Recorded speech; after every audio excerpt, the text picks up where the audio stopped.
Hey guys, what's going on? Bbek here, and today we are going to do an interesting experiment to find out whether the power saving mode on Samsung devices really work, and if yes, then how much efficient it is from the normal mode. So with that being said, let's get this started.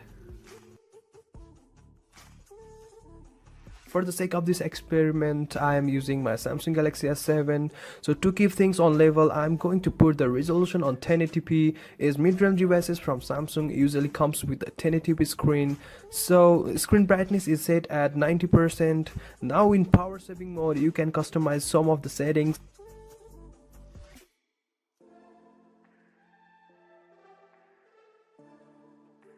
So brightness is decreased by -10%, screen resolution is on 720p SD, speed limiter is turned on, background network usage is turned off, and always on display is turned off as well.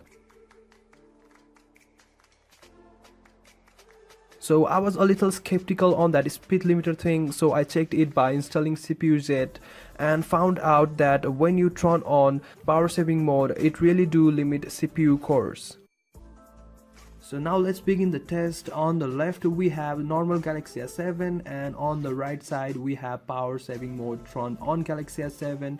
So we started both phones off by 25%. So idea here, what we are really trying to achieve is to run identical application on both the phones in order to try and drain their batteries equally. So let's begin the test and let's launch the benchmark first.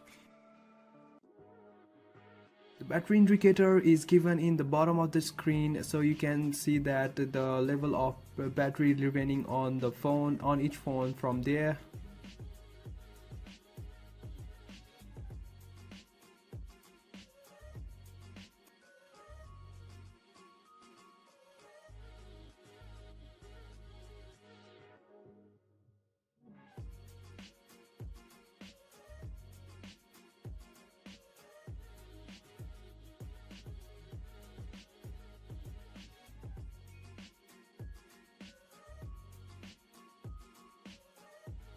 So you can see that the benchmark results are really different from each other, is the speed limiter in the power saving mode does really work out, and you can see the result here.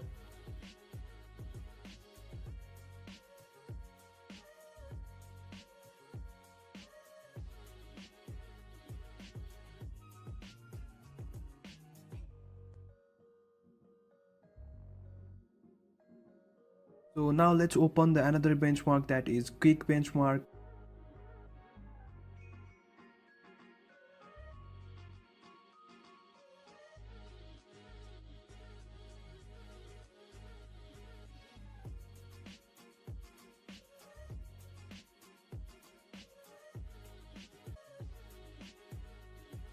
And as you can see that the normal Galaxy S7 has completed its benchmark, but the power saving mode turned on Galaxy S7 is still running the benchmark.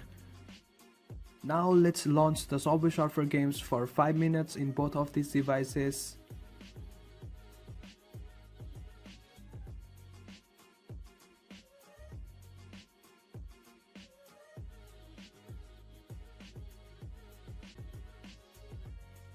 Now let's launch YouTube for 20 minutes in both of these devices and see how they stack up to the challenge.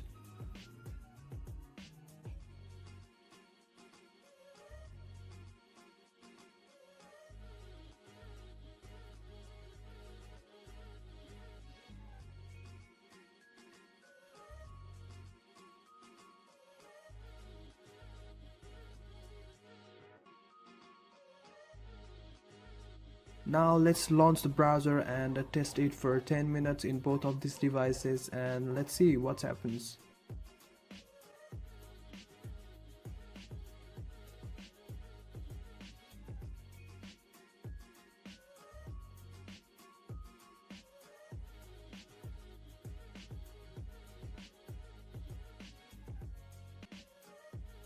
Now let's launch the camera and record the 4K footage until the normal Galaxy S7 dies.